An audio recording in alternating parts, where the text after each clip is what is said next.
अवनीश देवगन। मात्र 2.5 महीने के भीतर भारत की जाबाज सेना ने दूसरी बार चीन के मुंह पर जोरदार तमाचा मारा है। पहले भारतीय सेना ने गलवान में चीन को धोया था और अब पेंगोंग त्सू में चीन चारों खाने चित हो गया है। 29 अगस्त की रात को चीन की कायर सेना चुपके से घुसपैठ की कोशिश करती है, लेकिन तभी भारतीय सेना से उसका सामना हो जाता है, जिसके बाद 200 से ज्यादा चीनी सैनिक दुम दबाकर उल्टे पांव भाग खड़े होते हैं। लेकिन आज आर पार में हम आपको चीन के झूठ के खिलाफ बहुत बड़ा सबूत देने वाले हैं। इस एक्सक्लूसिव सबूत से यह साफ हो गया है कि चीन को गलवान की कितनी बड़ी कीमत चुकानी पड़ी है, और इस बात की गवाही खुद चीनी सैनिकों की कब्र से मिलने वाली है। लेकिन एक तरफ एलएसी पर चढ़ाई है तो दूसरी तरफ सियासत भी काफी हाई है, क्योंकि कांग्रेस पूछ रही है कि प्रधानमंत्री मोदी चीन को लाल आंख कब दिखाएंगे, तो बीजेपी कह रही है कि चीन की पिटाई पर कांग्रेस को इतना दर्द क्यों हो जाता है। आज इसी पर होगी देश की सबसे बड़ी बहस। चीन का गरूर हो गया चकनाचूर, लेकिन सवाल यह भी है कि आखिर इस चीन का पक्का इलाज क्या है। तो आज का आर पार जोरदार होगा। एलओसी से लेकर एलएसी तक देश की संप्रभुता पर जिस किसी ने आंख उठाई, हमारे वीर जवानों ने उसका उसी की भाषा में जवाब दिया।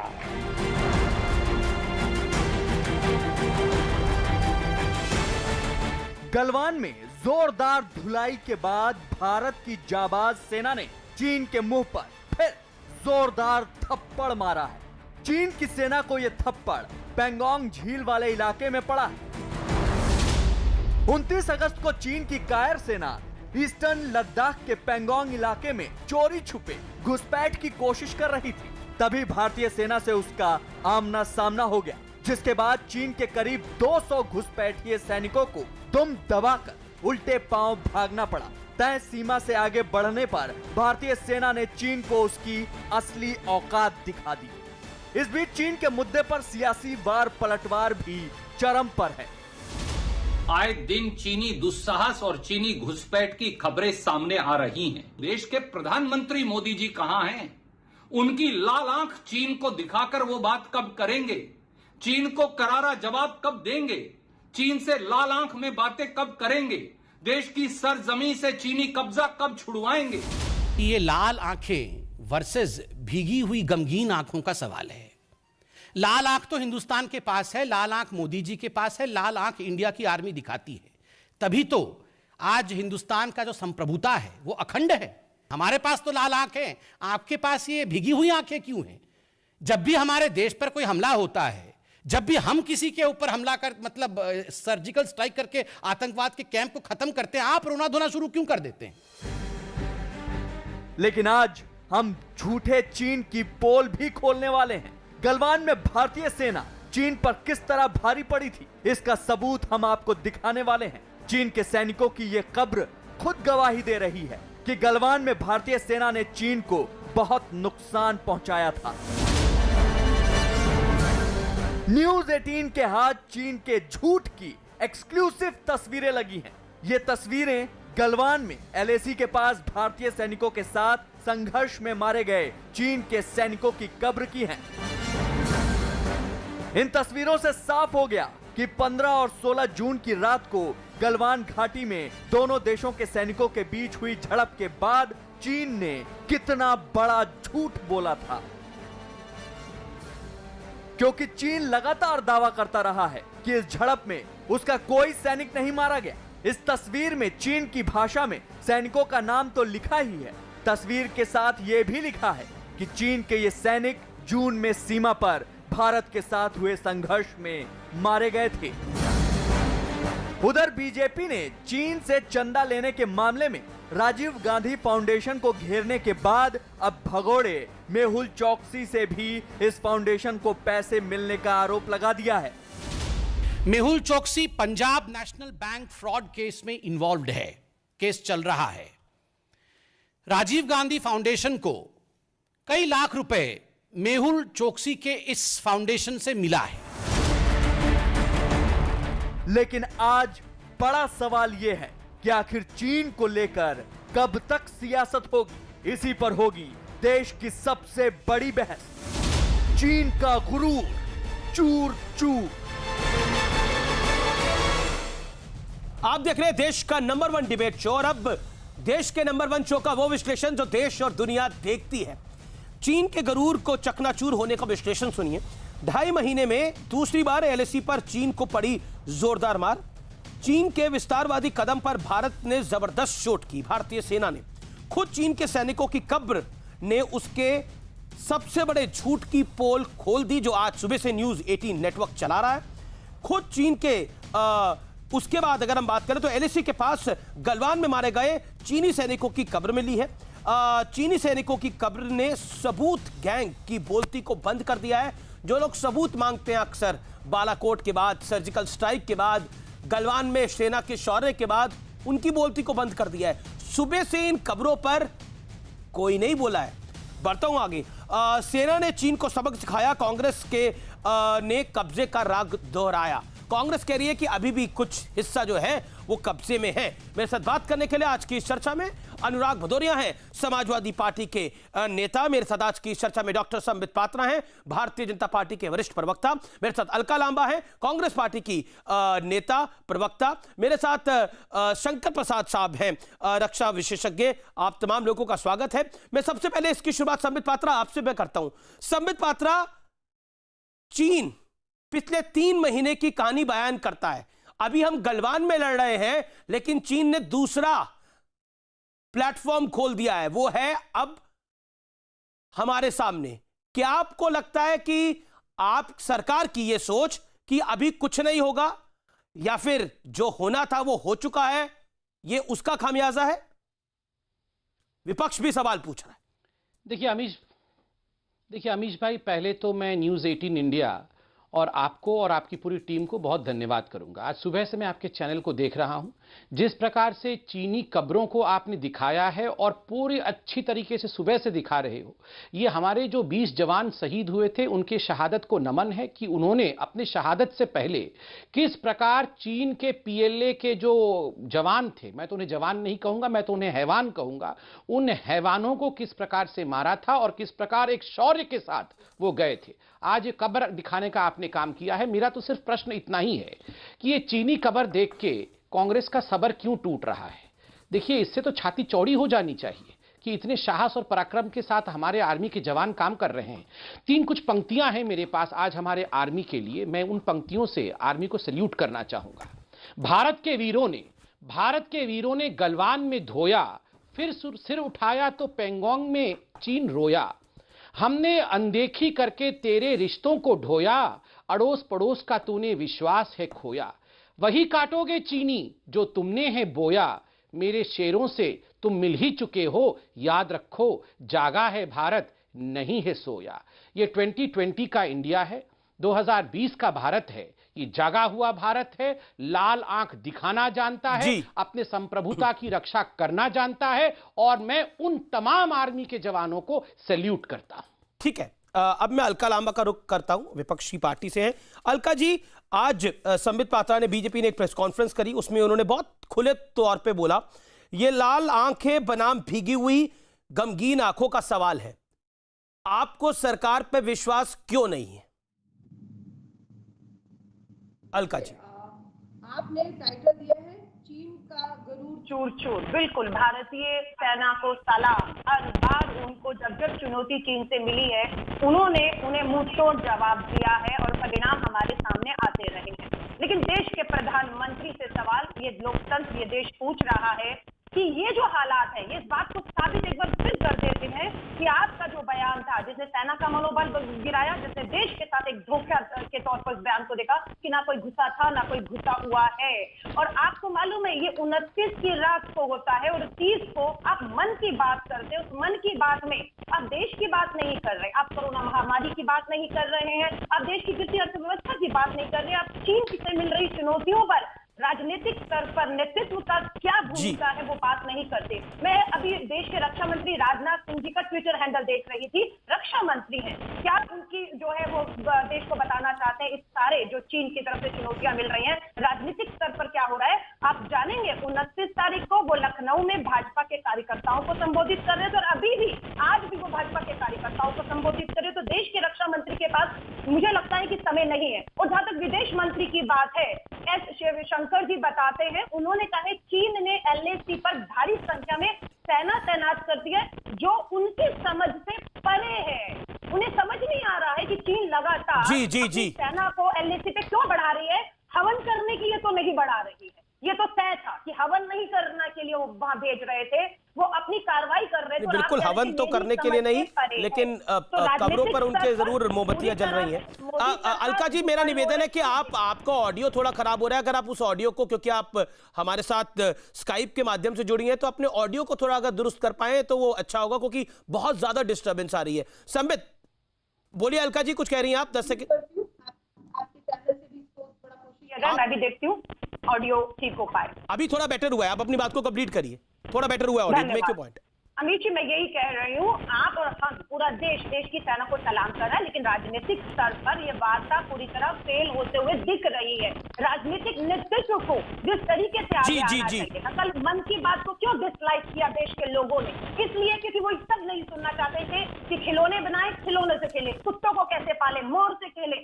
वो सुनना चाहते हैं चीन को लेकर भारत का क्या स्टैंड है। पॉलिटिकल नेतृत्व से पूछना चाहते थे कोरोना महामारी में देश क्या कर रहा है, या आपका जो GDP जो है देश की अर्थव्यवस्था। ठीक है मैडम, आपने अपनी बात को रखा। अलका जी, आपने अपनी बात को रखा। अब संबित पात्रा से जवाब सुन लेते हैं। संबित पात्रा, मन की बात में चाइना की बात क्यों नहीं हो रही? रक्षा मंत्री क्यों नहीं बोल रहे? ये तमाम तरह के सवाल पूछे गए। संबित पात्रा, आपने आज एक प्रेस कॉन्फ्रेंस करी, उसमें आपने बोला गमगीन आंखों का सवाल है। क्या आपको लगता है कांग्रेस की आंखें गमगीन हो जाती हैं? देखिए, मैं क्यों कहा गमगीन आंखें? अलका जी, आप अपना फोन अपने थोड़े करीब रखिए जिससे ऑडियो क्लियर आए। बोलिए संबित। ये जो आपको दिख रहा है कागज, ये कागज आज MOD, ये वक्तव्य है MOD मिनिस्ट्री ऑफ डिफेंस का। और आज मिनिस्ट्री ऑफ डिफेंस ने 10:30 बजे सुबह क्या कहा, कुछ शब्द में पूरा नहीं पढ़ूंगा क्योंकि आप लोगों ने दिखाया है न्यूज में। आज उन्होंने कहा कि 29 और 30 के बीच में जो झड़प हुई थी उसमें चीन के PLA ने वायलेशन किया, उन्होंने प्रोवोकेशन किया, किंतु ये वायलेशन और प्रोवोकेशन जो किया उसको हिंदुस्तान की सेना ने प्रीएम्प्ट कर लिया, मतलब पहले से ही जान गई थी और सतर्क हो गई थी कि चीन इस प्रकार से कदम उठाने वाला है। तो हिंदुस्तान की सेना ने क्या किया? अंग्रेजी में लिखा है थॉटेड द चाइनीज इंटेंशंस, मतलब अपने जाबाजी से उन्होंने चीन के जो उनका मंतव्य था, जो उनकी इंटेंशंस थी, उसकी रक्षा की और चीन की आर्मी को आगे बढ़ने नहीं दिया। संबित, मेरा काउंटर सवाल है। संबित, मैं टोक रहा हूं आपको। संबित जी, मैं आपको टोक रहा हूं। मेरा काउंटर सवाल यह है, आए दिन चीनी सेना दुस्साहस करती है, इसका पक्का इलाज क्या है? हालांकि आप कह सकते हैं कि मेरे शब्द हैं वो रणदीप सिंह सुरजेवाला जो कि कांग्रेस के मीडिया हेड है उनसे मैच कर रहे हैं, लेकिन ये जनता का भी सवाल है, आखिरकार क्यों, पक्का इलाज कब होगा?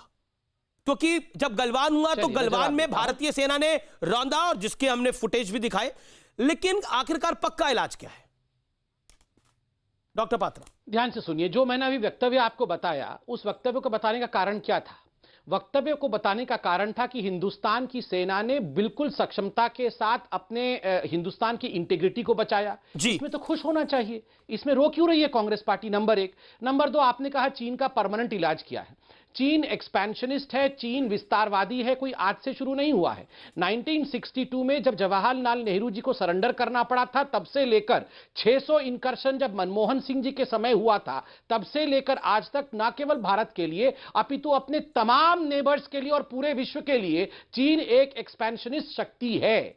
उससे पूरा विश्व डील कर रहा है और हम बहुत अच्छे से डील कर रहे हैं। और आज चीन भी मान रहा है कि यह 2020 का इंडिया नहीं है, ये वो इंडिया नहीं है जो 73,000 स्क्वायर किलोमीटर डोनेशन में दे देगा या यूं ही गिफ्ट कर देगा, जिस प्रकार नेहरू जी के समय और कांग्रेस के समय 2 बार गिफ्ट हो चुका है। ठीक है संबित। तीसरी बात मैं ये सवाल पूछना चाहता हूं जी, मैं कंप्लीट कर लूं। जी, मैं इतना ही कहना चाहता हूं। देखिए, राहुल गांधी जी से मैं हाथ जोड़ के निवेदन करूंगा, ये ट्विटर खेलना बंद करें कि राजनाथ जी ने ट्वीट क्यों नहीं किया। ये चीन को जवाब ट्विटर में देना है या ग्राउंड पे देना है? ये जो मिनिस्ट्री ऑफ डिफेंस ने आज भेजा है, ये किसने भेजा है? ये भारत की सरकार ने भेजा है। और कांग्रेस पार्टी कहती है कि प्राइम मिनिस्टर है सरेंडर्ड।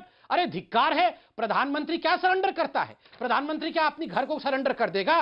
प्रधानमंत्री सरेंडर कहने का मतलब होता है इंडिया की आर्मी ने, भारत ने सरेंडर कर दिया। मैं बिल्कुल नहीं मानता हूं कि हिंदुस्तान ने सरेंडर किया है। लेट अलका लांबा का मैंने अलका लांबा, बड़ा सीधा सवाल है।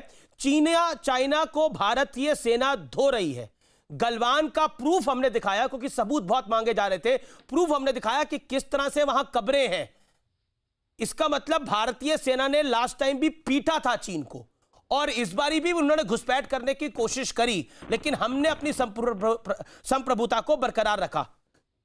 अमीर जी, सलाम है आपको, आपके चैनल को, कि आपने चीन का बदला, हमारे सैनिकों ने, अपने 20 जवानों ने शहादत दी और बदला लिया, 40 उनके भी शहीद किए, आपने दिखाया, धन्यवाद।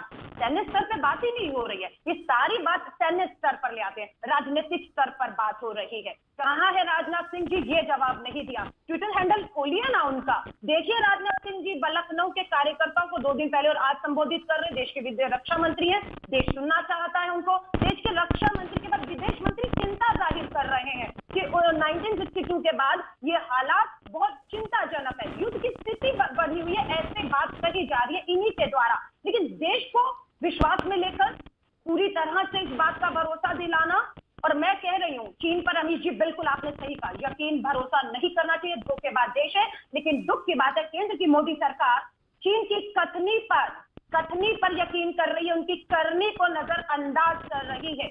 इसीलिए मैं चेतावनी दे रही हूँ, चीन जो स्टेटमेंट दे रहा है कि नहीं हम अपने दायरे में हैं, हम ये नहीं करेंगे, हम वो नहीं करेंगे, बातचीत अच्छी चल रही है, वो कथनी में विश्वास मत करिए, देश के साथ धोखा हो जाएगा, आप हाथ मलते रह जाएंगे। उनकी करनी देखिए, उनकी हरकतें देखिए। हमारी बातचीत चल रही है, फिर भी 500 उन्होंने अपने सेना के लोगों को हमारी पेंशन चॉकलेट में भेज देते हैं, और हमारे जवान उन्हें खदेड़ते हैं अपनी जान की कीमत देकर। तो ये कब तक चलेगा? क्यों पॉलिटिकल स्तर पर एक संबित जवाब, फिर मैं शंकर प्रसाद और अनुराग के पास जाऊंगा, दोनों इंतजार कर रहे हैं। संबित जवाब, quick rebuttal. What Alka Lamba से? पहली बात है, कांग्रेस पार्टी को आज क्षमा मांगना चाहिए। पहली बात है, आप ही के चैनल पर हुसैन दलवाई जी ने मेरे साथ डिबेट में कहा था कि इंडिया के प्रधानमंत्री ने झूठ बोला कि हमारे 20 जवानों ने उनके 40 से अधिक लोगों को मारा है। आप याद करिए, हुसैन दलवाई आप ही के चैनल पे थे और उन्होंने बाइट भी दिया और कहा कि हमारे जवानों ने एक भी चीनी पीएलए के जवान को नहीं मारा है। आज सारा का सारा सच्चाई आपके चैनल पे दिख रहा है। तो पहले तो कांग्रेस माफी मांगे, ये मेरी डिमांड है। दूसरी बात है, ये जो बार बार कांग्रेस पार्टी कह रही है राजनाथ जी और प्रधानमंत्री जी बातचीत क्यों नहीं कर रहे हैं चीन से, कान खोल के कांग्रेस पार्टी सुन ले। हम क्यों बातचीत करें?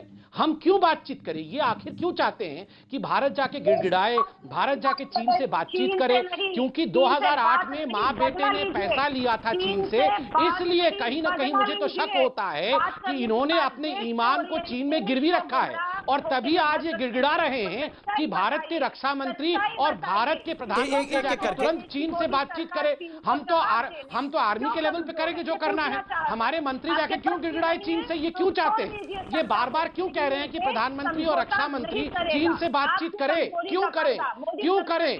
मैं बोल रहा हूं, ये बार बार ऐसा क्यों कह रहे हैं? ठीक है, एक एक करके अलका लांबा कुछ कह रही है, 15 सेकंड उनको सुन लीजिए, फिर आप बोल लीजिएगा क्योंकि वो स्काइप पर ऑडियो ऑडिबल नहीं हो पाता।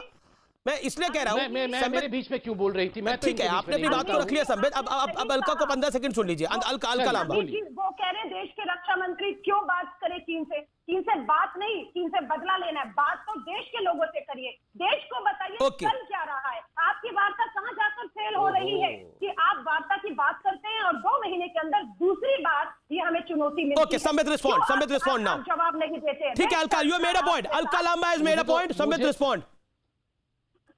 Thank you Amish ji. देखिए, पहली बात तो अलका लांबा जी ने, कांग्रेस पार्टी ने अभी माफी नहीं मांगी, जिस बात के लिए मैंने कहा था जी, क्योंकि इन्होंने कहा था एक भी पीएलए के आर्मी के जवान की मृत्यु नहीं हुई है। मैं तो कहता हूं जिस प्रकार शौर्य का प्रदर्शन करते हुए भारत के सेना के लोगों ने, जवानों ने हमारे उन पीएलए के आर्मी के लोगों को बिल्कुल मौत के घाट उतारा है, उसके लिए माफी मांगनी चाहिए, नंबर 1। नंबर 2, मैं ये जानना चाहता हूं अलका जी देखिए, संबित को भी मैंने चुप करा दिया था, इसलिए बीच में एक दूसरे के बोलेंगे तो बात नहीं हो पाएगी। मैं बोल रहा था, आप मुझे क्यों चुप करा रहे हैं? अरे आपको नहीं चुप कराना संबित, मैंने अलका जी को बोला कि जब वो बोल रही थी मैंने आपको चुप करा दिया था। आप अपनी बात को रखिए। नहीं, जब वो मैं बोल रहा था तब मेरे बीच में वो बोल रही थी, फिर आपने कहा प्लीज अलाउ कर दीजिए, वो बेचारी स्काइप पे है, तो मैंने कहा ठीक है अलाउ कर देते हैं, तो मेरे समय पे मुझे बोलने दिया जाए, मैंने उनको अलाउ किया, थैंक यू। देखिए मैं इतना कहना चाहता हूं, ये कह रहे हैं कि राजनाथ जी देश को जवाब दे, प्रधानमंत्री जी देश को जवाब दें, देश को जवाब दे तो रहे हैं। 15 अगस्त को चाइना के बारे में क्या कहा प्रधानमंत्री जी ने, एलएसी से लेके एलओसी तक, केवल चीन नहीं, चीन और पाकिस्तान सबके विषय में कहा। और ये मन की बात के लिए कल कह रहे थे, मन की बात में खिलौनों की, ये राहुल गांधी खिलौना देखते ही वहां व्यस्त हो गए। देखिए खिलौने का जो पूरा का पूरा 7 लाख करोड़ के विषय में बताया गया, ये खिलौना किसके लिए कहा गया, ये चीन के अर्थतंत्र को तोड़ने की बात की गई है। जो आत्मनिर्भर भारत की बात हो रही है, ये किस लिए हो रही है? अब राहुल गांधी खिलौना देखते ही उसके पीछे भागे हैं, वो असली उसका अर्थ समझ नहीं पा रहे हैं। ये गलती हमारी है क्या? ये समझ नहीं पाते हैं। कांग्रेस को राहुल गांधी को खिलौना समझ में नहीं आया। अमित जी, आप भी जानते हैं बहुत बड़ा मुद्दा है, चीन लगातार भारत को चुनौती दे रहा है और आप राहुल गांधी पर आकर बात को करके ये बचना चाह रहे हैं। मैं कहती हूँ भूल जाइए कांग्रेस और भूल जाइए राहुल गांधी को। अमीश देवगन क्या कह रहा है, देश का आम नागरिक, रक्षा विशेषज्ञ क्या कह रहे हैं, हकीकत जान क्या कर रही है जमीन की, इस पे बात करिए। 130 करोड़ का भारत देश के प्रधानमंत्री, रक्षा मंत्री को सुनना चाहता है, उन्हें खोज रहा है, वो नहीं मिल रहे कहीं पर भी। कुत्तों को कैसे पाले, मोर को कैसे खिलाएं, या आप जो है अपना खिलौने बना के, ये सब चीजों पर तभी तो डिसलाइक मिला। प्रधानमंत्री जी को समझ आना चाहिए, मन की बात नहीं, देश की बात करिए, चीन को बदला लेने की बात करिए। देश खड़ा है आपके साथ, पूरी ताकत के साथ खड़ा है, और सेना अपनी जान पर खेल रही है, 20 जवान शहीद हुए, ठीक है, को बेकार मत जाने दीजिए। ओके, ठीक है अलका, आपने अपनी बात को रखा। शंकर प्रसाद को आने दीजिए, अब काफी देर हो गया। शंकर प्रसाद और अनुराग भदौरिया भी इंतजार करें। शंकर प्रसाद जी, चीन की हिम्मत क्यों बार बार बढ़ जाती है? भारत जवाब कायदे से नहीं देता या भारत लाल आंख दिखा नहीं रहा? देखिए, चीन की हिम्मत क्यों बढ़ती है, ये गलत सवाल है। चीन अपनी भारत की पेशेंस को चेक कर रहा है। चीन को ये डर लग रहा है कि कहीं भारत मुझ पर हमला ना कर दे, भारत की कितनी तैयारी है। तो उसने ये एक तरीके से टेस्ट भेजा है, टेस्ट किया है कि भारत सेना की क्या क्षमता है, क्या वो लड़ने के काबिल है कि नहीं। और उसका जवाब उसको 29 और 30 की रात में मिल गया। उसने अपने जितने भी व्यक्ति भेजे, सैनिक भेजे, 120 या 100 जितने भी भेजे होंगे, उनको अच्छा खासा जवाब मिल गया। और सुनने में ये आ रहा है कि अच्छी खासी कैजुअल्टीज हुई हैं उनके ऊपर, और वो कैजुअल्टीज का नंबर अभी मालूम नहीं चल रहा। हमारी एक भी कैजुअल्टी नहीं हुई है, हमारे पास एडिक्वेट इन्फॉर्मेशन थी। उस इन्फॉर्मेशन के मुताबिक हमने उनको वहाँ घात लगा के रोका और उनको वहाँ उनके जो कार्य करना है तो उसको नहीं कर पाए। इसमें देखिए 2-3 बातें समझने की, पॉलिटिक्स छोड़ दीजिए 2 मिनट के लिए। नहीं, पर शंकर प्रसाद जी मेरा एक सवाल इसमें जुड़ता ये है, क्या गलवान रिपीट करने की कोशिश कर रहा था चाइना पेंगोंग सू में और मुंह की खानी पड़ी है जब आमना सामना हुआ था? नहीं, गलवान को छोड़ दीजिए। अब आप गलवान को चुले गए हुए 1.5 महीना हो गया। आज देखिए स्थिति क्या है। आज चाइना घबराया हुआ है, जो भारत सेना की तैयारी उसको दिख रही है, और उसको ये डर लग रहा है कि भारत सेना मेरे ऊपर कोई आक्रमण न कर दे। इसलिए वो ये चेक करना चाह रहा था कि भारत का रिजॉल्व कितना है, भारत की तैयारी कितनी है, और उसका जवाब उसको सही तरीके से मिल गया। उसने 100-125 आदमी भेजे, उनको वहां पर मुंह तोड़ खानी पड़ी, और जो भारत सेना ने उसका जवाब दिया वो उसको समझ में आ गया। और भारत का कोई हिस्सा क्या चीन के कब्जे में है? देखिए, भारत का हिस्सा चीन के कब्जे का सवाल ही कहां पैदा हो रहा है। ये तो सवाल हो रहा है कि वहां पर उनकी परसेप्शन लाइन क्या है, हमारी परसेप्शन लाइन क्या है। ये तो 2 महीने पुरानी बात हो गई कि वो परसेप्शन लाइन यहां समझते हैं, हम परसेप्शन लाइन वहां समझते हैं, तो बीच में आ गए तो इसका मतलब भारत में हमला हो गया। अरे भाई, इस बात को छोड़ दीजिए अमीश जी, आज के हालात देखिए। मैं तो छोड़ दूंगा, नेता नहीं छोड़ते ना सर। समझ रहा हूं कि नेता को छोड़िए, नेता से क्या मतलब। नेता समझता है कि लड़ाई क्या होती है, लड़ाई किस तरह लड़ी जाती है, व्हाट इज स्ट्रैटेजी, एक नेशन तैयारी कैसे करता है, ये नेता लोगों को क्या मालूम। छोड़िए नेता लोगों की बातें, उनके ऊपर मैं टिप्पणी नहीं करना चाहता। देखिए, भारत की एक डिप्लोमेसी चल रही है, एक इकोनॉमिक पावर चल रही है, एक मिलिट्री पावर चल रही है। ये देखने की बात है, ऐसा नहीं होता। ये कोई दंगल का कुश्ती थोड़ी है कि एक सामने से इधर से गया और मारपीट करके खत्म हो गया घंटे भर में। मेरे पास बड़ी खबर आ रही है, मेरे पास बड़ी खबर आ रही है, मेरे पास बड़ी खबर आ रही है चाइना जो इंडियन मीडिया के अंदर खासतौर पर न्यूज 18 पर जो लगातार सुबह से खबरें दिखाई जा रही हैं, उससे चाइना का मीडिया बड़ा बौखला गया है। चाइना बहुत बौखला गया है। वो चाइना के सोर्सेस के वाले से जो खबर है, चाइना कह रहा है कि ये तमाम विजुअल्स लीक कैसे हुए, ये तमाम विजुअल्स लीक कैसे हुए, ये इस समय की बड़ी खबर है। हम आपको बता रहे थे भारत में भी सबूत गैंग को बहुत तकलीफ है और उधर चाइना को भी बहुत तकलीफ है। अनुराग भदौरिया मेरे साथ है। अनुराग भदौरिया, भारत की सेना मार रही है, आपको भी शक है?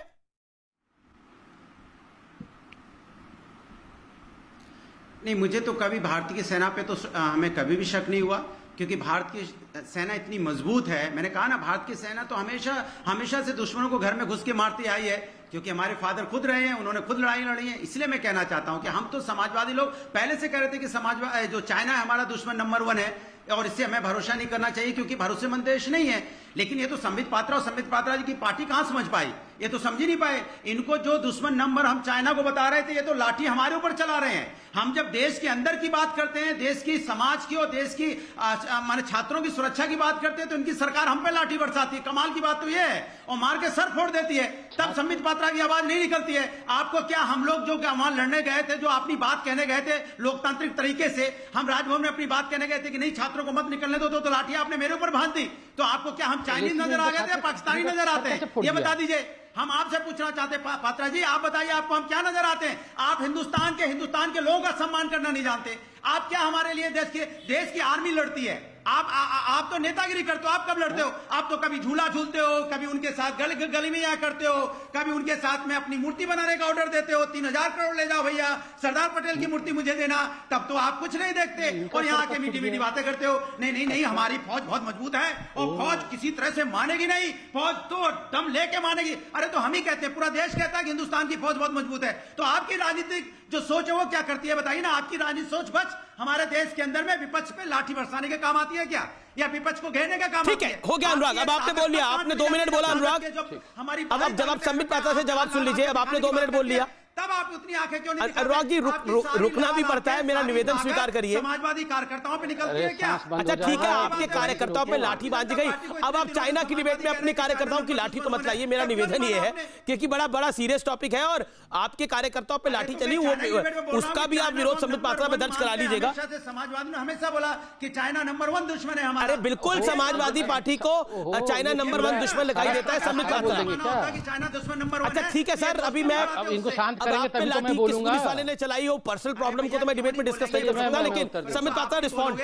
हम तो शांत, तो आप तो लाठी मार के कर रहे हो प्रभु। अभी शांत होंगे तभी मैं बोलूंगा, ये इतना चिल्लाते रहेंगे। अनुराग आपने अपनी बात को रखा। अनुराग मुझे ऑडियो डाउन करना पड़ेगा मजबूरन। 2022 में बाईसाइकिल आ रही है, लाठी आपने घर में रखो। अच्छा मतलब आप 2022 की बात कर रहे हैं, मैं तो चाइना की बात कर रहा था, आप तो 2022 की बात कर रहे हैं। ओके संबित पात्रा, इनकी जरा साउंड रखिए कम। अरे चाइना में अब कहां से कहां तक चलेगा अनुराग जी? मेरा निवेदन तो स्वीकार कर लीजिए। अब राजनीतिक सोच हारी है, हमारी सेना जीती है, हिंदुस्तान जीता है। संबित पात्रा की भारतीय जनता पार्टी नहीं कम करेंगे तभी मैं बोल पाऊंगा। मैं ऐसे चिल्ला नहीं सकता। राजनाथ सिंह यहाँ लखनऊ में एक वक्तव्य चाइना के खिलाफ नहीं देते, लेकिन हमारी सेना जीतती है। अच्छा ठीक है, ओके। नहीं, राजनाथ सिंह लखनऊ में नहीं थे, वो डिजिटल कॉन्फ्रेंस कर रहे थे। ओके संबित जवाब। हिंदुस्तान में कोरोना काल। अरे भाई एक सेकेंड, मेरा निवेदन तो स्वीकार करें अनुराग भाई। अनुराग जी नॉन स्टॉप थोड़ी बोल सकते हैं, 5 मिनट हो गए सर। ओके संबित। अरे मैं प्रभु चुप हो गया, अपनी बात देखिए इन्होंने कहा कि इनके कार्यकर्ताओं के सर फट गए। अच्छा मुझे तो समझ में नहीं आया, ये पीएलए में इनके कार्यकर्ता कब गए थे? हमारे आर्मी के लोगों ने तो 29 और 30 तारीख को चाइना वालों के सर फोड़े हैं। अच्छा लाठी तो ये इतना गुस्सा क्यों हो रहे हैं? चाइना वालों के सर फूटे हैं, ये बोल रहे हैं हमारे कार्यकर्ताओं के सर फूट गए। ओहो अमीश भाई जरा इनको शांत करो। अमीश भाई मैं चिल्लाना नहीं चाहता हूँ, फिर बोलेंगे मैंने मार दिया। देखो अमीश भाई शांति से इनको शांत करो, फिर मैं शांति से बैठा हूँ। आप कंट्रोल करो डिबेट, फिर मैं बोलूँ। अच्छा ठीक है, अभी ना लोकतंत्र की बात है ना संविधान की बात है।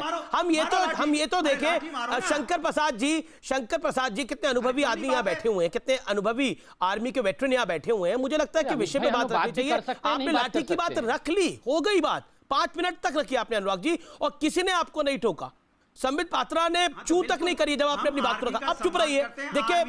देखिए मुझे मजबूर मत करिए ऑडियो डाउन करने के लिए। आर्मी में दम है, आर्मी में दम है, लेकिन बीजेपी सरकार में दम नहीं है। आपका सवाल यह है, जवाब दीजिए संबित पात्रा। देखिए अमीश भाई, 5 मिनट तक इन्होंने कहा कि इनके कार्यकर्ताओं के सर फट गए हैं। जहां तक मैं जानता हूं 29 और 30 तारीख के इंटरवेनिंग नाइट में अगर सर किसी का फूटा है तो वो पीएलए के जवानों का सर फूटा है, और किसी ने फोड़ा है तो वो हिंदुस्तान की आर्मी ने फोड़ा है। तो इनके कार्यकर्ता वहां चीन क्यों गए थे? क्यों चीन की तरफ से लड़ रहे थे? सर फट गया इनका, ये लखनऊ की बात कर रहे हैं। नंबर 2, अच्छा लखनऊ की बात क्यों कर रहे हैं? यहां पे हम पीएलए की बात कर रहे हैं, इंडियन आर्मी की बात कर रहे हैं, चाइना की बात कर रहे हैं, ये लखनऊ को लेकर बैठे हुए, बाद में बात करेंगे। अब इन्होंने कहा कि मुलायम सिंह यादव जी ने और समाजवादी पार्टी ने तो पहले से ही कह दिया था, फिर ये शुरू हो गया। अमीश भाई, आप ऐसे डिबेट क्यों करवाते हो? चलो मैं शांति से बैठता हूं। बोलिए, आप अपनी बात को बोलिए। अनुराग शांत। देखिए अमीश भाई, इन्होंने कहा, हाँ, अमीश भाई इन्होंने कहा कि इन्होंने तो बहुत पहले से ही कह दिया था कि चीन ही हमारा दुश्मन नंबर 1 है। मैं आज पूछ रहा हूं, इनकी तो कोएलिशन सरकार चल रही थी, यूपीए में ये सोनिया जी के साथ थे। ये सोनिया जी को 2008 में नहीं बोला था क्या कि चीन हमारा दुश्मन नंबर 1 है? जो मां बेटे दोनों चले गए थे वहां एमओयू साइन करने के लिए बीजिंग, और दोनों ने खूब सारे पैसे ठूंस करके जो एमओयू साइन किया था और गिरवी रख के आए थे, देश के भविष्य को गिरवी रख के आए थे, अपने इंटेंशंस को, अपने इरादों को। उस समय इनके नेताओं ने नहीं कहा था कि हम तो आपसे संबंध तोड़ देंगे, हम तो यूपीए से बाहर आ जाएंगे, क्योंकि आपने जाके दुश्मन नंबर 1 के साथ एमओयू साइन कर दिया। जब उसके बाद बीजिंग ओलंपिक्स में देश के प्रधानमंत्री को नहीं बुलाया गया, किंतु सोनिया गांधी को बतौर गेस्ट वीवीआईपी बुलाया गया, और वहां पे चाइना के प्रेसिडेंट के साथ जाके सोनिया गांधी बैठी थी। उस समय समाजवादी पार्टी बोल नहीं रही थी कि हाँ ये दुश्मन नंबर 1 है। अरे एक सेकंड, अनुराग कुछ कह रहे हैं। अनुराग संबित एक सेकंड शांत। अनुराग, आप क्या कह रहे हैं कि अगर कांग्रेस ने सुन लिया तो कांग्रेस की भी इज्जत होती है? आप क्या कह रहे हैं कांग्रेस की इज्जत नहीं है अभी? की हालत क्या आज की डेट में? कांग्रेस की हालत क्या? अगर कांग्रेस ने समाजवादी की बात सुन ली होती, नेताजी की बात सुन ली होती, तो कांग्रेस की हालत क्या होती? तो आज कांग्रेस की हालत है। नहीं, कांग्रेस की हालत इतनी खराब है, आप जानते हैं, तो राहुल बाबा को क्यों बैठाया था कैरियर में साइकिल में? नेताजी की बात मानी होती तो शायद आज चाइना की इतनी हिम्मत ना पड़ती। क्या बताओ? अरे जो कांग्रेस ने गलती की, अब आप बता रहे हैं कि नेताजी की बात सोनिया गांधी ने नहीं माना। अगर नेताजी की बात सोनिया जी ने नहीं माना तो नेताजी को उसी समय यूपीए से बाहर हो जाना चाहिए था। नेताजी क्यों बने रहे? क्यों बने रहे? नहीं, फिर नेताजी बने क्यों रहे सरकार में? मतलब नेताजी ने तो भारी गद्दारी कर दी। तो पर आप इनके साथ सरकार में नहीं है ना? अनुराग, कायदे की बात है कि आप इनके साथ सरकार में नहीं है, यूपीए के साथ आप सरकार में थे। अब हालांकि लेट अमर सिंह को तो जेल भी जाना पड़ा, वो सरकार यूपीए की बचाई अमर सिंह ने, लेकिन वो भी इतिहास है। गलती, गॉड ब्लेस अमर सिंह। मानते हैं कि कांग्रेस ने गलती की, तो फिर आपने साथ क्यों नहीं छोड़ा? ओके संबित, अब वो सरकार क्यों बची थी और नेताजी क्यों साथ थे, उसकी डिटेल में नहीं जाना चाहिए। अमर सिंह अब हमारे बीच में नहीं रहे हैं। अमर सिंह होते तो बड़ी बड़ी कहानियां वो बताते थे अपने समय पर। God bless his soul. Okay sir Anurag भाई, आपने अपनी बात करते। अलका लामा, चाइना पर आपने बात नहीं मानी, इसीलिए आपका ये हाल है। समाजवादी पार्टी भी आपको ये उलाहना दे रही है कि आप तो अपना घर संभाल नहीं पा रहे हैं। जवाब देखिए, इस समय अगर किसी को भी जवाब देना है देश की 130 करोड़ जनता के साथ, चीन को मुंह तोड़ अगर किसी को जवाब देना, वो देश की भाजपा की मोदी सरकार को देना है। अभी वो सत्ता में और उन्हीं के हाथ में सब कुछ है। नंबर 1, अभी मैं एक सवाल दोबारा, क्योंकि आपने बहुत अच्छे मुद्दे पर एक डिबेट चर्चा बुलाई है, क्योंकि देश की रक्षा सुरक्षा से जुड़ा मामला है, हमारे जवान शहीद हुए उसका मामला है। मैं आपका धन्यवाद करती हूँ। शंकर प्रसाद जी ने एक बात किया, 2 महीने पुरानी बात है, भूल जाइए। शंकर प्रसाद जी कैसे भूल जाए? 20 जवान शहीद हो गए, आप कहते हैं भूल जाइए। मैं अब आपसे पूछना चाहती हूँ, अजय शुक्ला रक्षा विशेषज्ञ हैं, लगातार हमें बताते हैं कि देप्सांग में 15 से 18 किलोमीटर तक चीन एलएसी का हिस्सा है, ये एक्चुअल लाइन ऑफ कंट्रोल उसमें घुस चुका है, उसके कब्जे में है। पेंगोंग लेक का 8 किलोमीटर एरिया पर उसका कब्जा है। गलवान वैली का 1 किलोमीटर हिस्सा उसके कब्जे में। हॉट स्प्रिंग का 2 से 3 किलोमीटर एरिया उसके अधीन है। हम ये नहीं कह रहे कि भारत की सीमा में आगे, पर एलएसी में धीरे धीरे वो बढ़कर भारत की सीमा तक पहुंच रहा, इलाकों को कब्जे में कर रहा है। क्या आप इससे इनकार करेंगे? अगर आप कहते हैं भूल जाएं तो माफी चाहूंगी, ये देश नहीं भूल सकता। ओके शंकर प्रसाद रिस्पोंडेंट संबित पात्रा, मोदी सरकार को लेना होगा। शंकर प्रसाद जी 40 सेकंड। शंकर प्रसाद जी, देखिए, सबसे पहले तो बात ये समझ लीजिए, जितने भी आपके पैनलिस्ट हैं उनको पता होना चाहिए कि लाइन ऑफ परसेप्शन जो है वो कई दफ़ा बदली जा चुकी है चाइना की तरफ से, कम से कम 7-8 दफ़ा बदल चुके हैं, और आज भी वो रोज़ बदलते रहते हैं। वो कभी दिप्सांग में बदलते हैं, कभी गलवान में बदलते हैं, कभी गोग्रा में बदलते हैं, कभी पंगोंग से में बदलते हैं। उनकी जो हालात चल रही है अलका जी, वो सलामी स्लाइसिंग जो कहते हैं जिसको, हर साल, अब आज जो स्थिति है अगले साल वो आएंगे कि जी हमारी लाइन ऑफ परसेप्शन जो है वो तो यहाँ तक थी, फिंगर 2 तक है, तो हर साल बदलते हैं। देखिए असली बात पुरानी ये है आज से 50 साल पहले की, कि चाइना के संग बॉर्डर हमारा सेटल हो ही नहीं पा रहा। और क्यों नहीं हो पा रहा? क्योंकि चाइना उसको करना नहीं चाहता। और क्यों नहीं करना चाहता? क्योंकि वो पूरे लद्दाख पर अपना कब्जा करना चाहता है। उसने जो अक्षय चिन्ह का एरिया है वो, सुन लीजिए अलका जी, आपकी मैंने बहुत सुन लीजिए आप जरा, नहीं आपका बात मैंने सुन ली है, आप मेरी भी जरा सुन लीजिए। देखिए आप पॉलिटिशियन है, मैं आर्मी का हूँ, आप पॉलिटिकल बात कर रही है, मैं मिलिट्री की बात कर रहा हूँ। अब दोनों बात एक साथ करेंगे तो कोई फायदा नहीं है। आप ना तो मेरी सुन पा रही है ना मैं आपकी सुन पा रहा हूँ। लीडरशिप की ही बात कर रहे हैं, है ना, जो पॉलिटिकल लीडरशिप इन मुद्दों पर इसका जवाब संबित पात्रा देंगे। इसके बाद संबित पात्रा से कीजिए ना। नहीं ओके, संबित को कि संबित पर सवाल हुआ है, पॉइंटेड संबित मिलिट्री का जवाब दे रहा हूं मैं आपको। ठीक है संबित को कि पॉलिटिकल लीडरशिप की बात आ गई, पॉलिटिकल लीडरशिप सक्षम नहीं है, क्योंकि राहुल गांधी का भी वो हमें वीडियो याद है जिसमें राहुल गांधी ने बोला था नरेंद्र मोदी छुप के बैठे हुए हैं, डर के बैठे हुए हैं।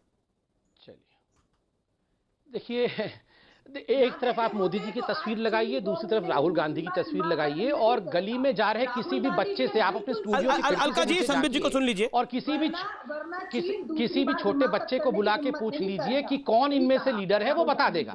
मुझे यहाँ पे इसके लिए डिबेट करने की आवश्यकता नहीं है कि मोदी इंपॉर्टेंट लीडर है या राहुल गांधी इंपॉर्टेंट लीडर है, मगर आप यहाँ पर देखिए कि नासमझी क्या होती है।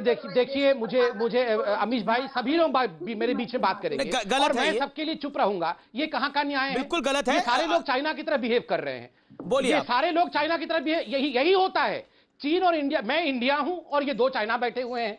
जैसे ही इंडिया अच्छा काम करती है ये सब घुस जाते हैं उसके अंदर कि हम भी अटैक करेंगे, हम भी। फिर इंडिया कुछ बोलती है तो बोलते हैं मार दिया, हमें मार दिया, फिर ये बोलेंगे मार दिया, फिर ये बोलेंगे मार दिया। अब दोनों चाइना को बोलिए चुप रहेंगे। देखिए हरा चाइना चिल्ला रहा है, हरा चाइना चुप रह जाइए। अलका जी मैं बराबर का मौका दे रहा हूं। अलका जी मेरा निवेदन स्वीकार करिए, पहले संबित बोल ले, क्योंकि आपने पॉलिटिकल लीडरशिप पर सवाल पूछा, इसीलिए संबित को मैंने मौका दिया। Let him answer, then you make your point. Okay Sambit. मैं शांति से रहता हूं, ये सब। अरे क्यों बांग्लादेश को घुसाएंगे? अनुराग भदौरिया आप कैसी बातें करते हो? बांग्लादेश को भी घुसा लो, पाकिस्तान को भी घुसा लो, क्यों घुसाएंगे बांग्लादेश और पाकिस्तान को? चाइना घुस गया है क्या हमारे देश के अंदर? कैसी बातें करते हैं आप लोग? संबित पात्रा बोलिए। अनुराग जी बांग्लादेश को क्यों घुसाएंगे? बांग्लादेश तो बनाया इंदिरा गांधी ने भाई। अरे आप क्यों सुन रहे हैं अनुराग जी को? आपके ब्लड प्रेशर में इजाफा हो जाएगा, मत सुनिए उनको, छोड़ दीजिए। अब ध्यान से सुनिए, यहां पर देखिए डिबेट के स्तर को देखिए। हमारी बहन बैठी है, वो कह रही है पहले एलएसी क्रॉस करके आके चाइना सीमा तक घुस जाएगा। अरे भैया सीमा उस तरफ है, सीमा पे कब्जा हो रखा है, चच्चा के जमाने से कब्जा हो रखा है। सीमा के इस पार एलएसी है और एलएसी के दोनों तरफ एरिया ऑफ डिफरेंट परसेप्शन है, यह समझना पड़ेगा। आप बोल रहे हैं एलएसी से घुस के आकर सीमा पे कब्जा कर लेगा, कैसे कर लेगा? पहले आप समझिए कि सीमा, ये सारे लोग राहुल गांधी जैसे हो गए हैं। आप बताइए, सीमा पे तो कब्जा कर रखा है, एलएसी अलग है, चच्चा के समय कब्जा हो गया था। दूसरी बात मैं यहां बता दूं, अभी यहां लेफ्टिनेंट जनरल शंकर प्रसाद बैठे हुए हैं। आज से 4 दिन पहले जनरल बिपिन रावत ने क्या कहा था? आप लोगों ने सुना था ना? जनरल बिपिन रावत ने कहा था कि अगर हमें आवश्यकता पड़ेगी तो मिलिट्री फोर्स यूज करेंगे। ये वो इंडिया नहीं है। ये जो अभी कह रहे थे कि मोदी जी कुत्ते खिला रहे थे, मोर को खिला रहे थे, ये दिल मांगे मोर वाला इंडिया है। और जहां तक कुत्ते खिलाने का सवाल है, पिड्डी किसके घर में है हम सब जानते हैं। और मैं तो रिक्वेस्ट करूंगा राहुल जी से, राहुल जी इतना लोड मत लीजिए, ये घर के अंदर ही लड़ाई हो रही है। 23 लोगों को पहले संभालिए, बाद में चाइना संभालिएगा। ठीक है, 23 लोग तो संभाल नहीं रहे हैं, वो चिट्ठी लिख रहे हैं, ये चले हैं एलएसी में लड़ने के लिए। ठीक है, अलका लांबा, संबित पात्रा ने बोला अपनी पार्टी आप संभाल लीजिए, उसके बाद चाइना की बात कर लीजिएगा। आपकी पार्टी में ही अनुराग ने भी उसी का जिक्र किया था। पार्टी और देश की बात करेंगे तो पार्टी बाद में, देश पहले। आपने भी पार्टी पे चर्चा नहीं बुलाई, देश पे बुलाई, क्योंकि आपको, हमें सबको देश की सरहद की, वहां शहीद हुए जवानों की चिंता है। हालात युद्ध के बन चुके हैं, लेकिन सरकार देश को बताना नहीं चाहती सच्चाई क्या है। क्यों आपकी 2 महीने की वार्ता फेल हो गई राजनीतिक स्तर पर? क्यों चीन ने दोबारा जो है ये हिम्मत कर दी है? क्या अगला कदम आप उठाना चाह रहे हैं? तो देश के प्रधानमंत्री नरेंद्र मोदी जी से कहूंगी, दिखाइए हिम्मत। 130 करोड़ का भारत पीछे खड़ा है, सेना कुर्बानियां दे रही है और आप छुप कर बैठ गए हैं। राजनाथ सिंह जी को उत्तर प्रदेश का अध्यक्ष बना दीजिए, हमें कोई चिंता नहीं होगी। लेकिन वो रक्षा मंत्री होकर वहां पर मीटिंगें कर रहे हैं, भाजपा कार्यकर्ताओं को संबोधित कर रहे हैं। और एस शंकर जो है हमारे विदेश मंत्री, बिल्कुल ब्यूरोक्रेटिक वहां से बैकग्राउंड से आए। सुषमा स्वराज जी जब तक थी तो बिल्कुल हम उनसे उम्मीद करते रहे और उन्होंने अच्छा जवाब समय समय पर दिया, पर अब वो नहीं दे पा रहे। इस बात को समझे वो, और कुछ अगर बदलाव करना है नेतृत्व में तो करिए, वरना ठीक ना प्रधानमंत्री जी के ऊपर पर ही पड़ेगा, क्योंकि वो जिम्मेदारी लेकर आगे आकर इन सब चीजों को जो है रोकने में पूरी तरह से नाकामयाब, असफल हो रहे हैं। और सेना को सलाम है, वो बिल्कुल राजनीतिक इच्छा खत्म होने के बाद भी डटी हुई है वहां पर। अलका जी, आप तो सेना को सलाम कर रही हैं, लेकिन आप ही की पार्टी के कई नेताओं ने जब सर्जिकल स्ट्राइक हुई, बालाकोट हुआ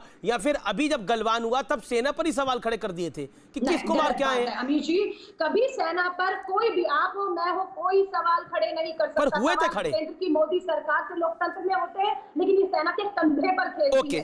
राजनाथ सिंह से जवाब मांगती है, सेना पे पहुंच जाते हैं। मैं रक्षा मंत्री प्रधानमंत्री से जवाब मांगती हूँ, ये सेना पे चले। तो सेना के पीछे छुपना बंद करिए। संबित, सरकार सेना के पीछे छुपती है। जवाब लेट संबित आंसर। नहीं, इन्होंने कहा हमने तो सेना के कभी कुछ खराब बात की ही नहीं है। ये सेना के, आर्मी के चीफ सड़क के गुंडे की तरह बिहेव कर रहे हैं, ये किसने कहा था? ये मंगल ग्रह में किसी प्राणी ने कहा था, या कांग्रेस पार्टी के एक दिग्गज सांसद ने कहा था कि army chief is behaving like सड़क का गुंडा? किसने कहा था? सर्जिकल स्ट्राइक के बाद ये फर्जिकल है, किसने कहा था? किसने कहा था कोई सर्जिकल स्ट्राइक नहीं है तो खून की दलाली है? किसने कहा था? ये मंगल ग्रह के किसी प्राणी ने कहा था या कांग्रेस पार्टी के किसी नेता ने कहा था? ये अभी जो पूरा का पूरा वाकया हुआ चीन के साथ, जिसमें हमारे 20 जवान शहीद हुए और उन्होंने न जाने कितने पीएलए के लोगों को, हैवानों को मारा, किसने कहा था आकर कि एक को भी नहीं मारा? एक भी पीएलए के आर्मी के जवान को नहीं मारा? किसने कहा था? ये मंगल ग्रह की प्राणी ने कहा था या कांग्रेस के किसी नेता ने कहा था? ये फिर बीच में देखिए अमीश भाई, ये बिल्कुल ये डिबेट में ठीक वैसे ही हो रहा है जैसे इंडिया और चाइना के बीच में हो रहा है। इंडिया सब्र रखती है, इंडिया अच्छे से बातचीत करती है, इंडिया कर्टसी दिखाती है, और ये घुसपैठ करते हैं इंडिया के बीच में। देखो मैं बदला ले लूंगा, अभी लाल आंख दिखा दूंगा। अगर ये बीच में ऐसे बोलेंगे मैं लाल आंख दिखाऊंगा। अब मैं वार्निंग दे रहा हूं, मैं लाल आंख दिखाऊंगा। मेरा ना बोले कि हमने मार डाला है। देखिए संबित, मैं लाल आंख दिखा दूंगा अभी डिबेट के बीच में, देख लो। फिर बोलेंगे मार दिया मैंने, फिर बोलेंगे मार दिया। बताओ, अभी जयचंद बोल दूंगा तो बोलेंगे मार दिया। अब मुझे बोलने दिया जाए।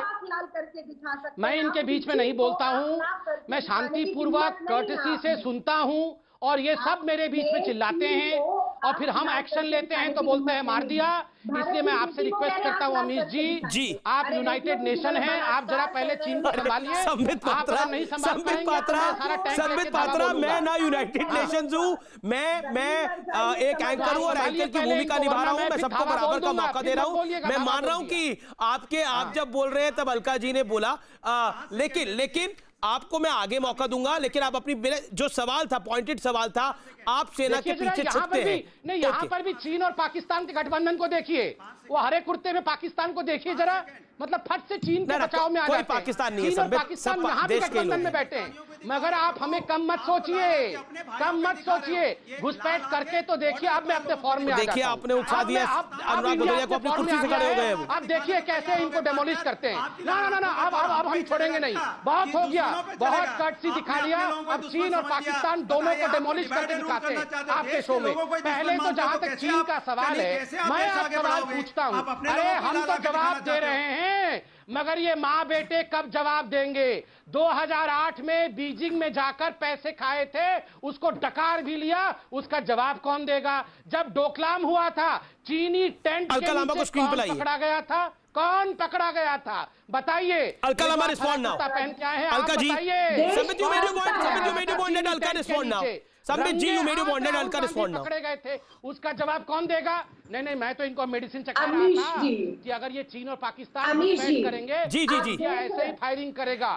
आप जान गए ना अमीश लाला जी, क्या आप होता है? देख रहे अब हैं बताइए। संबित पात्रा जी को, इनसे पूछिए कब तक गांधी परिवार के पीछे आड़ लेकर बचना चाहेंगे, अपनी विफलताओं नाकामियों को छुपाएंगे। लाल आग करके कह रहे अब मैं गांधी यहाँ परिवार का आड़ लेके, अभी तो बोल रहे थे हम सेना की आड़ लेके बच रहे हैं, अभी बोल रहे हैं गांधी परिवार का आड़ लेकिन लेके। बेटियों के बलात्कारियों को नहीं दिखाएंगे, चीन को नहीं दिखाएंगे आप। अमीश देवगन जी से भी थोड़ी सी हिम्मत लेकर जाइए, जिस तरह से वो चीन को ललकारते हैं, और आप चीन को ललकारने की बजाय सेना के पीछे, गांधी परिवार के पीछे अमीश जी, जरा 2 किलोग्राम हिम्मत भेजना। बात करिए राहुल गांधी जी का। चलिए, अमीश जी से ही 2 किलोग्राम हिम्मत ले लेता हूँ। तो आप कहाँ जाकर छुपते, अपना ये मुंह कहाँ छुपाते आप? क्या देश की अर्थव्यवस्था, बाप जीडीपी रे। आज महामारी कोरोना की ओहो, महामारी राहुल से गांधी नहीं आप होते तो हम मुंह कहाँ और छुपाते? उससे माय पाने गॉड, का हाँ, आप मन की बात इंटरेस्टिंग। नापसंद कर रहे हैं लोग, समझिए। ओके, संबित। आपको समझ नहीं आ रही जमीनी हकीकत, मैं आपको बता रही हूँ। चलिए, पता ठीक नहीं कौन से गरुड़ अमीश भाई, अब अगर हो गया हो इनका इंकर्शन तो ठीक है, हम आ जाएं। संबित। ओके, अलका जी, अब आपने अपनी बात को बोल दिया, आप संबित जी को सुन लीजिए। संबित बोलिए। राहुल गांधी जी का एक बात तो कहिए, चीन को शंकर प्रसाद भी इंतजार कर रहे हैं अपनी बात को करने का, चलिए। अनुराग भी इंतजार कर रहे हैं। संबित बोलिए आप पहले। अब देखिए, मैंने पूरा सुन लिया ना इनकी बात को। अलका जी, मैंने आप पूरा सुन लिया ना इनकी बात को, आपकी अभी पूरी ध्यान से बात को सुन सुना, ले। आपने 1.5 मिनट बोला, आपकी पूरी बात को सुना। अब 50 सेकंड संबित को सुनिए। अब मैं बोल लूं। संबित जी, अलका जी। देखिए अमीश भाई, ये कांग्रेस पार्टी कल से एक राग अलाप रही है कि मन की बात के वीडियो को डिसलाइक मिला। आप जानते हैं 80% ये जो बॉट्स हैं, BOTS बॉट्स, ये इंडिया से बाहर। आप कांग्रेस की हालत Yes. ऐसी है कि वीडियो यूट्यूब में डिसलाइक करके ये प्रूफ करना चाहते हैं कि देखियो मोदी जी तो कुछ नहीं है, सब कुछ राहुल बाबा है। कितना भी कर लीजिए, हम तो चाहते हैं। अलका जी, please, काजू allow him to कतली का make his डब्बा लेके आए, फिर बीच में आ गए, फिर बीच में बोलना शुरू। देखिए नहीं, फिर बीच में बोलना शुरू हो गए। देखिए अमीश भाई, ये क्या बिहेवियर है? हम तो आराम से सुनते हैं। बहना की बात को हमने सुना, आप जवाब ले लीजिए, आराम से सुन लीजिए। अलका जी, ये बता रहे हैं आप देश को। अलका जी देखिए, मैं आपके बीच में बिल्कुल नहीं बोलता हूं, आप सुन लीजिए। देखिए अमीश भाई, अब कांग्रेस की हालत ये लाइक और डिसलाइक पे आ गई है। ये जहां तक चीन का मसला है, ये बॉट्स, लाइक्स एंड डिसलाइक्स के आधार पर तय नहीं होता है।